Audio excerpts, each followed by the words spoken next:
दोस्तों, आज के इस वीडियो में हम बात करेंगे HDFC के ऊपर। तो चलिए हम लोग शुरू करते हैं। पहले आते हैं HDFC की शुरुआत होती है अगस्त 1994 में। अगस्त 1994 में इसकी शुरुआत होती है। एक कहा जाता है कि एक सर्वे के मुताबिक अगर कोई लोग सन 2010 के आसपास या 8-9-10 के आसपास इसमें अगर पैसा लगाते तो उनका पैसा वो करीबन 1000 रुपया लगाते तो लाख रुपया से ऊपर हो जाता है। इस तरीके से कहा जाता है, लेकिन अब पता नहीं क्या उसमें बात है, ये तो हमको नहीं पता है कि ऐसा भी हो सकता है। लेकिन काफ़ी जो सारी शेयर्स हैं वो बढ़ी हैं। जैसे कि एक SIP को लेकर है HDFC SIP, जो सिंपली आप खोल सकते हैं 100 रुपये से। उसमें आपको अकाउंट से हर एक महीना 100 रुपया कटते रहता है और वो जमा होते रहता है। 5 रुपये हिसाब से वो बढ़ता है।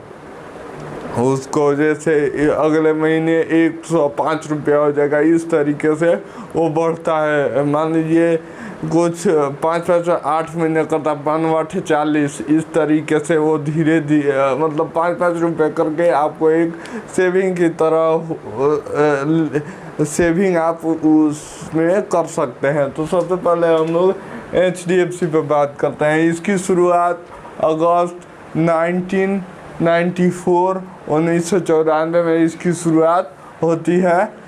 ये एक बैंकिंग और फाइनेंशियल सर्विस देने वाली एक कंपनी है। इसका हेडक्वार्टर जो है वो मुंबई में है और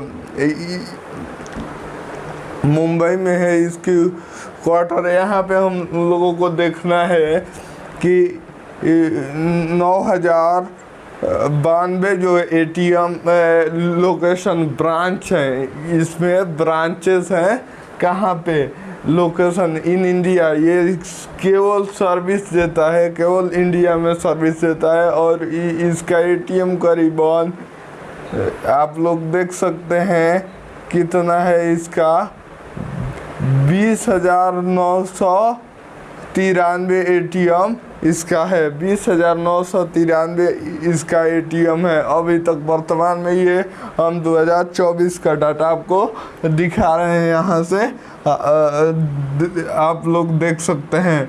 इसके बाद आते हैं हम लोग इसके प्रोडक्ट्स के ऊपर। तो प्रोडक्ट्स जो है वो इसका है, इंश्योरेंस करता है, क्रेडिट कार्ड देता है, इन्वेस्टमेंट बैंकिंग है, प्राइवेट इंक्वायरी है। इन सारी चीज़ों के बारे में ये जो अपनी खासियत, या कोई भी बैंक जो जब अपना सर्विस देता है तो उसके बारे में वो काफ़ी ज़्यादा मतलब अपने आप को अपग्रेड रहना चाहता है। और ये HDFC एक प्राइवेट बैंक की तरह प्राइवेट बैंक है, लेकिन इसकी जो सुविधा है वो मैं आपको बता दूं कि अगर आप अप्लाई करते हैं बैंक में, इसमें HDFC में अगर खाता खुलवाने के लिए, तो सिंपली आपको कुछ नहीं करना है। एक HDFC ISO HDFC एक करके साइट आता है, उस पर जाएंगे,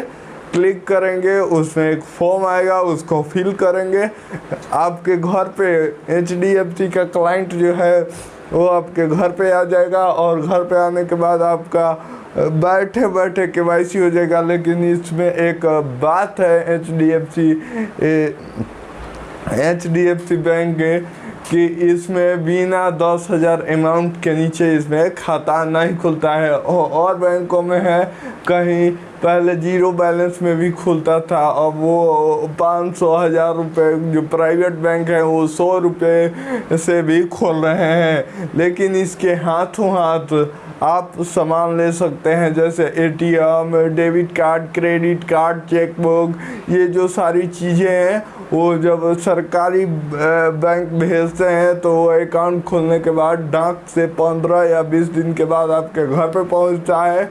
वहाँ से फिर आप बैंक पे जाएंगे, मतलब अकाउंट खुलवाने से लेकर आपको उस प्रोसेस करने में करीबन 40 दिन लगते हैं, मिनिमम 40 दिन लगेंगे और वो आपका तब पूरा होगा। लेकिन इसमें ऐसा नहीं है, इसको तुरंत खोल के आपका जितना भी होता है वो कर देंगे। लेकिन इसमें एक होता है कि सेविंग अकाउंट के अलावा ज़्यादातर लोग ओपन अकाउंट खुलवाते हैं, करेंट अकाउंट खुलवाते हैं। और करेंट अकाउंट खुलवाने से ये लोगों को फ़ायदा होता है कि आप कितना भी ट्रांजैक्शन करें, कितना भी कहीं से पैसा आए कहीं जाए, उसमें आपको कोई मतलब KYC देने की ज़रूरत नहीं होती है।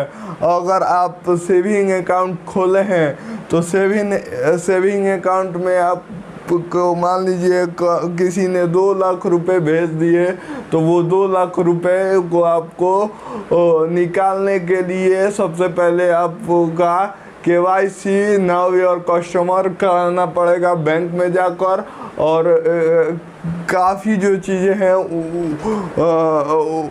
काफ़ी उसमें बहुत ज़्यादा प्रोसेस होता है, उस प्रोसेस को पार करने के बाद वो आपका मिलता है। लेकिन करेंट अकाउंट में ऐसी कोई बात नहीं है, जबकि इसमें मिनिमम अमाउंट जो रहना चाहिए वो कितना रहना चाहिए, 10,000। अगर 10,000 से कम है तो आपका पैसा कुछ ऐसे करके काटता रहता है। तो ये हमारा जानकारी कैसा लगा, तब तक के लिए जय हिंद जय भारत।